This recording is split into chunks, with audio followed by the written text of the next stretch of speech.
هذا الدائري بالمدينة المنورة، وشفنا والله هذه البنية التحتية السيئة التي لا تعكس مكانة المدينة المنورة ولا تعكس المملكة العربية السعودية، وإنما شيء مؤسف جدا جدا جدا.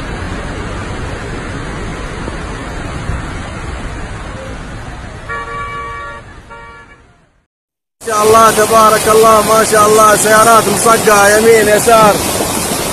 هذه طلعة الهبوط اليوم 22/5/1440.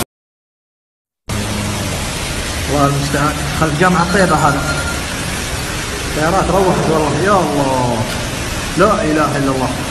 الحمد لله. شاهد تشاهد. حول الله ولا قوة الا بالله.